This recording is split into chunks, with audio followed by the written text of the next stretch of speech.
കവീനാം സന്ദർഭസ്തബകമകരന്ദൈകരസികം കടാക്ഷവ്യാക്ഷേപഭ്രമര കളഭൗ കർണയുഗളം അമൂഞ്ചന്തൗ ദൃഷ്ട്വാ തവ നവരസാസ്വാദതരളൗ അസൂയാസംസർഗാദളികനയനം കിഞ്ചിദരുണം. സൗന്ദര്യലഹരി ശ്ലോകം 50. ഹരി ഓം.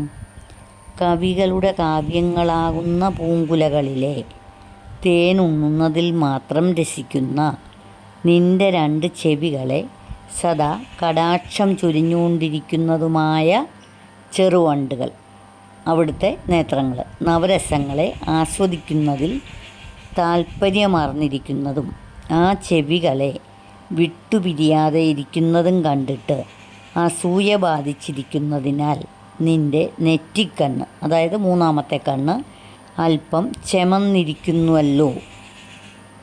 ദേവി രൂപവർണ്ണനയാണ് ഈ ശ്ലോകത്തിൽ പറയുന്നത്. ദേവിയുടെ നേത്രങ്ങളുടെ സൗന്ദര്യമഹിമയാണ് ഉപാസകരുടെ സ്തുതികളെ ആസ്വാദനം ചെയ്തുകൊണ്ട് അവിടുത്തെ ചെവികൾ പരിലസിക്കുമ്പോൾ അവയെ നിരന്തരമായി കടാക്ഷം ചെയ്തുകൊണ്ട് അവിടുത്തെ നേത്രങ്ങൾ വർത്തിക്കുന്നു. അവിടുത്തെ നേത്രങ്ങളുടെ ഈ പ്രവൃത്തി കണ്ട് അവിടുത്തെ 3-ാം കണ്ണ് അസൂയയാൽ കലുഷിതമായി ചെറുതായി ചുവന്നിരിക്കുന്നു. അവിടുത്തെ 3-ാം കണ്ണിനുള്ള സ്വാഭാവികമായ അരുണവർണ്ണം കാണുമ്പോൾ അങ്ങനെ ഭാവന ചെയ്യാനാണ് തോന്നുന്നത്. ഹരി ഓം.